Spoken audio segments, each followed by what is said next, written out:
Good morning. Happy Monday.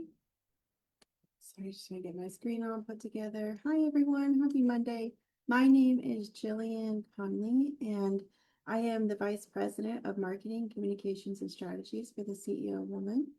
And today I'm here to talk to you about mapping out your customer journey and figuring out what it is that really um, matters in the steps of your business, and to ensure that your customers or your clients are having the best user experience with your brand, both in person and digitally as possible. And so today we're going to deep dive into that. If you are watching with us live, welcome. If you're watching the replay, please let us know that you're hanging out with us. The thing that we're going to do today has a couple of steps, so we're going to walk through those steps. And I want to talk about making sure that everyone understands that what the customer journey is before the customer buys from you. And one of the things that we know for certain is that the better that they understand the journey, the easier it is for them to actively respond to your marketing efforts. And that's because it meets them right where they are when you are taking consideration how they come to you. So there's a lot to consider here. The goal of the customer journey is to ensure that one, you understand step by step what they're experiencing. So this would be one of those ones that you might want to save this video, or you could even take some notes. But also you can identify where your business is losing people by doing this exercise, and where your marketing is having its biggest impact by doing this exercise. So I'm really looking forward to talking about this subject with you and making sure that you have what you need to communicate effectively and to create positive experiences for your ideal customer avatar. So thank you so much for hanging out with me this morning, and we're going to go ahead and get started. So the first thing is what is a customer journey and what does that look like? So a customer journey map is simply a visual of how someone moves from not knowing you exist to becoming a loyal fan and or a repeat client, which are both very important. So it helps you see what their experience is going to be on their side when they interact with you, whether that's in person or digitally. So I want to give you in the chat the 4 stages of the customer journey. So I'm going to drop this in there for you. And we're going to discuss these in great detail. So let me put those in the chat. The first the steps are awareness, consideration, decision, and loyalty. So when you're thinking about the process, awareness is how they discover you exist. Consideration is their deciding factor on whether or not you're a good fit for them. And then the decision is that they make or take action or make a purchase. So it's like they actually follow through with whatever it is that you're selling or whatever it is that you've asked them to do. And then the loyalty is the return customer. So each component of this outline are very important. However, 4 steps is not a whole lot. So hopefully this will be helpful for you. If you're watching the replay and or live and you're wanting to do this exercise with me, please feel free to write down the steps and start thinking about your journey as I give these examples. The first thing is I want to share that when it comes to the examples that we're going to give, is we're going to talk about it from the perspective of if you have a business that has a product online, if you have a business that has a product on in a storefront, so you exist inside of something that someone can walk into, and then if you're a service-based business, so you're not selling products, you're selling services, and what each step looks like for each of those industries. So if you have any questions, please feel free to comment. We'll get back to you on those with some answers, but hopefully this will be helpful. So step 1 is awareness. And if you are an online product store, then a shopper will spot your jewelry ad or something on like Instagram or Pinterest, and that will be their first touch point.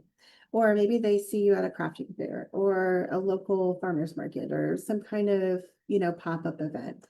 If that's the first place that they see you, then that's where they gain awareness of you. So whether it's a digital ad or an in-person experience, that's important. Local store, if you have a storefront, someone who walks by your store, maybe you have a beautiful window display or you have signage out like an A-frame sign that sits outside your store that points people in the direction of where they need to go. But someone who walks by your storefront and loves your window display, that's going to be an example of building awareness. So you want to be really creative, you want to be visually stimulating, and you want to be on brand for your brand. And if you're a service-based business, your first point of awareness might be like a potential client that hears your podcast, or maybe you write a blog, or if you're sponsoring a BNI talk or going to a chamber event, all of those things might be where your brand's awareness becomes active to your potential new client. And no matter how your client comes to you, that first entry point of awareness is extremely, extremely important because you get one time to have a first impression. So you've got to practice having the right reaction in any moment. And I say that from life advice all the way down to running a business. If you do not understand your customer's journey, you will not be able to empathize with them or create authority building statements that resonate with them to get them to move to your call to action. So first step is awareness. I would be curious if you can answer this question. Where are your potential clients or customers first finding you right now? And where could they find you as an additional option? So for awareness, where are your potential clients first finding you in this season of your business? And where could they find you? That maybe they're not really finding you. What else are you doing?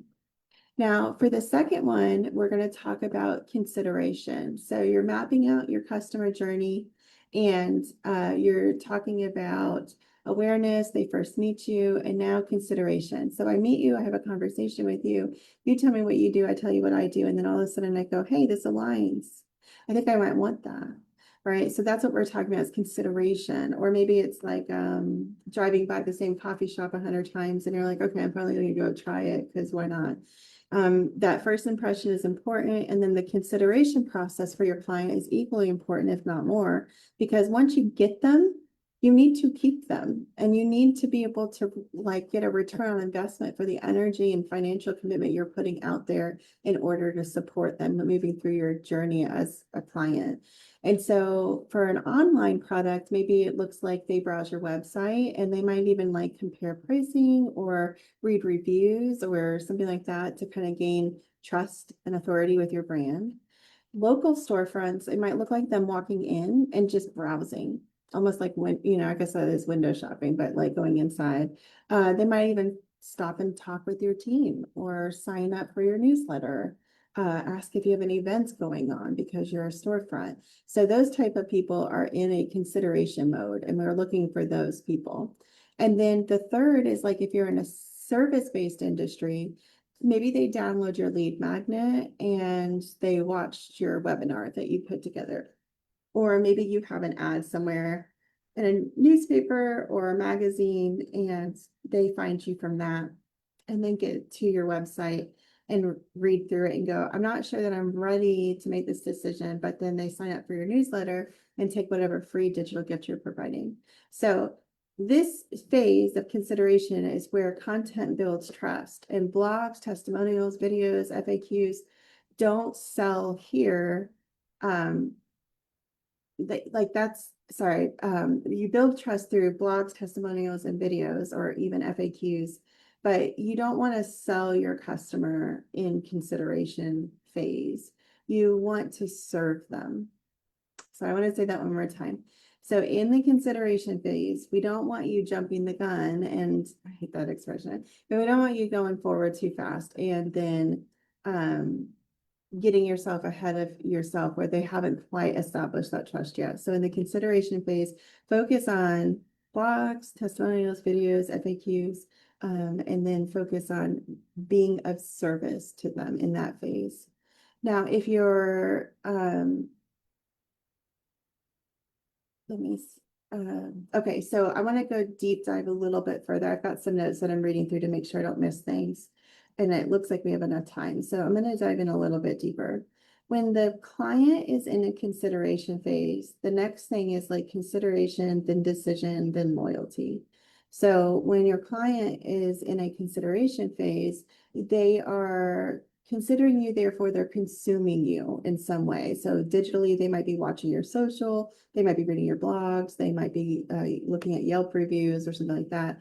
In person, it looks like that connection, that desired connection to talk with the people that work there, to peruse and browse through the products that are available in front of you, and then maybe even to buy something just because you want to support them. Those types of people are really valuable. And when we go into the phase of making decisions, so we've considered, or we've done awareness, we know you exist, we've done consideration, we know that it's something of interest, then we move into, for our client's journey, the decision-making piece. So in an online business, it might be like some kind of limited time promotion or social proof that allows them to then feel confident to make the purchase. Local stores, it might be like a personal recommendation from an event sale, from an event, or like it could be a local combined branding effort that allows you to move through your customer journey in a way that allows them to see another brand and yours at the same time, building both stability and awareness for both brands, but also authority. People trust brands that work with other brands because that means that you play nice in the sandbox. People don't want to work with people who aren't kind and who don't follow through. And you want to make sure that in your customer journey that you're getting them to go from considering you to deciding to be with you and then to being loyal. So that loyalty piece is very important as well. And I know I keep saying that they're all important, but the loyalty piece is important. So this is from a loyalty perspective, you go from decision, yes, people may say, yes, I want you, I want your service, I want your product, or I want your newsletter, right? And then the loyalty part is that they want to come back. They want to do it again. Or if your business is not a repeat business, they refer people to you. And so an online product follow-up or product might need to do a follow-up email, like thank you. You can do like handwritten thank you notes, which we always talk about how Tina does like surprise and delight with these sweet little cards that she sends to everyone, not just to her staff, but she sends it to everyone, the sister. I mean, if you've not had a handwritten note from Tina, you have not hung out with her enough. So she is so good at that. But those thank you notes, those follow-up emails, inviting them to be a part of your business is such a gift, especially digitally. Local stores, you might invite them by doing events. So we work and brainstorm a lot of store event activities at Whole Foods Market. It was very heavily programmed because they wanted to have lots of reasons to have people in their stores.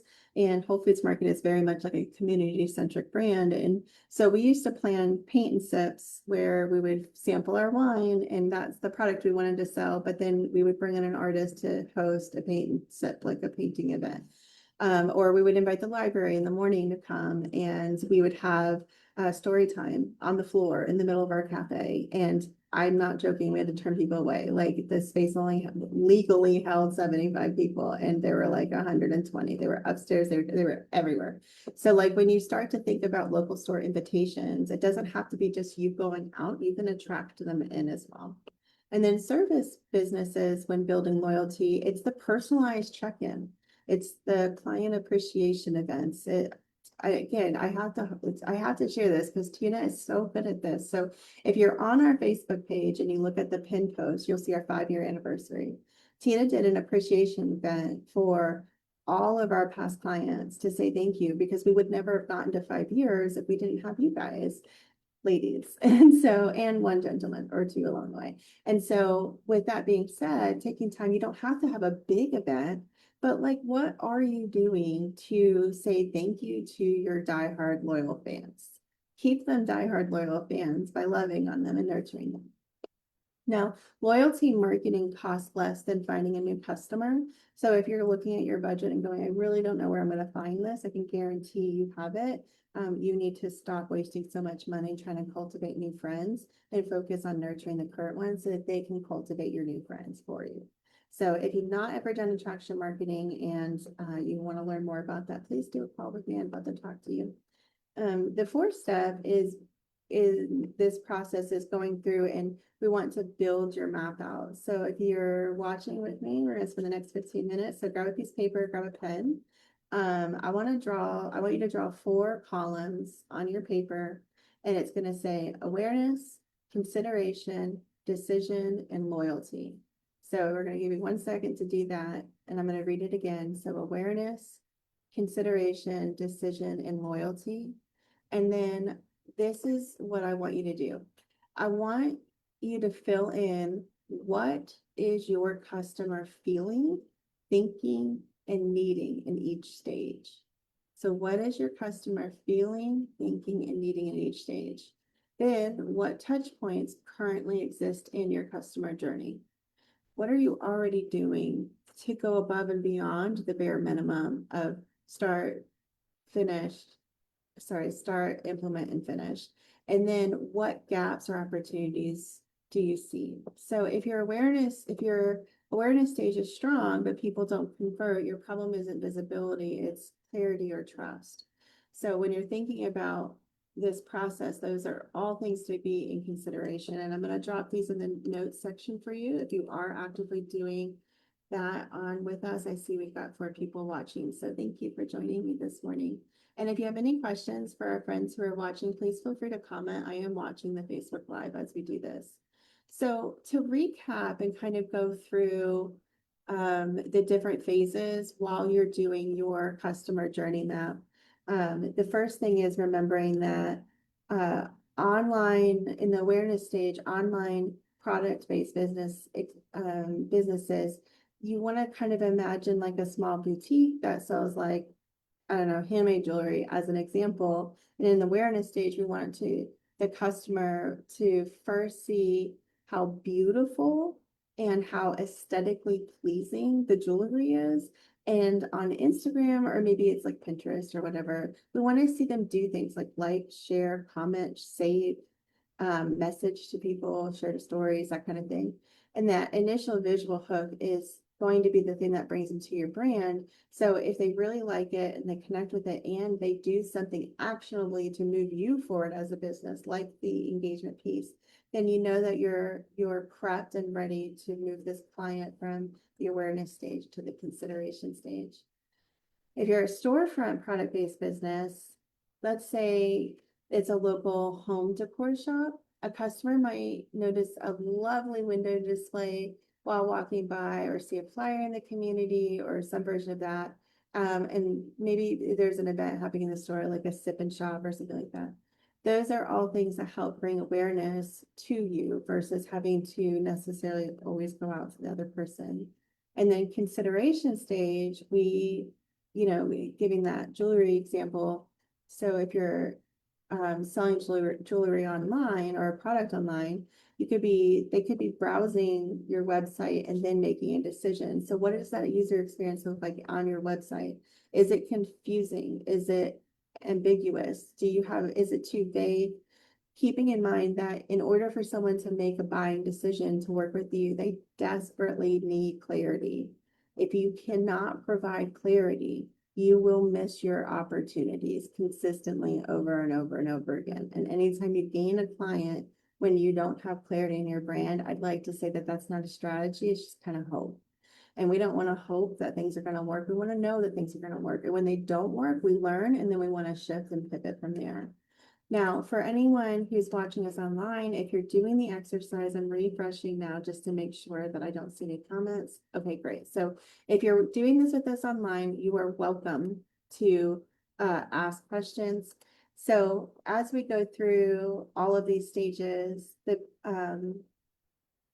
in our marketing and creating these frameworks, I think it's important to take note that whether or not your customer journey is defined well, that doesn't mean that you don't have a good process in play. So if you've never taken time to map out your SOPs for your business, or KPIs, this would be one of those things that could be a part of that process, because cultivating your new client is a multi-step process. So you can build awareness with them so that they can discover that you exist. Then you can help them decide whether or not you're a right fit in that consideration phase. And then you can make them, or like invite them to take action, which is making the purchase. And that's the decision phase. And the last part is that loyalty to get them to come back. So when you're thinking through your processes, what does it look like to start that journey? And then how do you offload that journey? What does it look like when they go through your process? If you, let's say you have a really good startup process, your onboarding is really thought out, it's very thorough. You've not ever had any complaints, and people even compliment you about how they get on with your company, how they work with you or make a buying decision or whatever. If you're in that boat, but then you never get any feedback on the back end, like them leaving your company or finishing whatever they purchased, or that experience being over, but they don't come back, that's where you know you've lost. As if you can't figure out, unless you don't have a repeat business, that's different. If your people don't come back, figuring out why they don't come back is going to be the most important information for you, because this is how you learn. And this is how you grow in your business. And we want to make sure you're learning and growing through every phase of your business. So starting off with a onboarding process, and then a follow-up process in the middle to get them from awareness to consideration to decision, having all of that mapped out. And then once you have them as a client, what are you going to do to care well for them in that moment? What are you going to do to ensure that they know that they are seen, heard, and valued? How are you going to show up for them in a meaningful way that allows them to say, I want to come back, or at least refer a friend? And once you get them into that stage, maybe there's, 3 things that you're able to do, and those things are empowered to your team. And those are the things that everyone does on your staff. Great. I love it. Whatever the process is, it needs to have a process. And so at the end, let's say you let someone go because you're done working with them. Let's say you're a service-based business, you did a project for a client, it was a one-time thing. There's no potential for them coming back to you because it really was a true one-off. They can still be your word of mouth marketers. So at the end of it, are you asking for the review and providing the link for them to click on, so that they can just type their review on Google, My Business, or type the review on Yelp, or wherever reviews are on your social channels? Is there an email or a text or some communication that goes out that says thank you?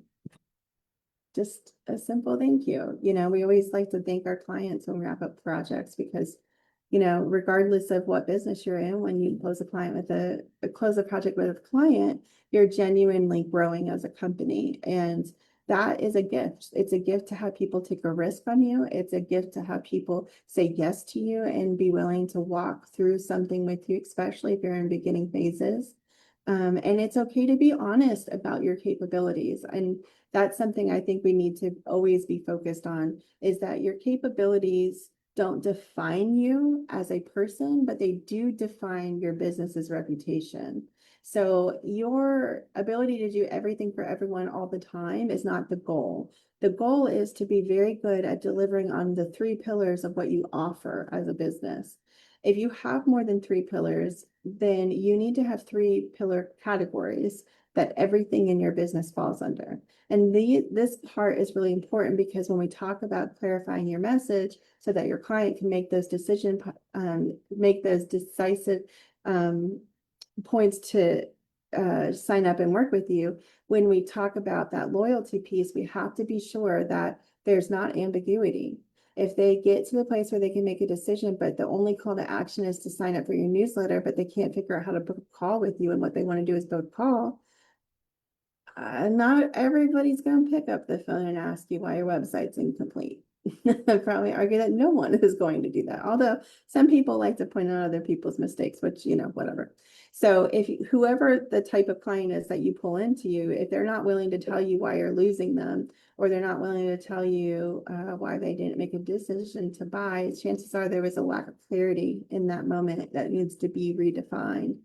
Clarity in messaging comes from being self-aware. So anyone who has a business, if you are not a self-aware human, you will lack and struggle to be a self-aware business owner. There is a direct correlation between self-awareness and business self-awareness.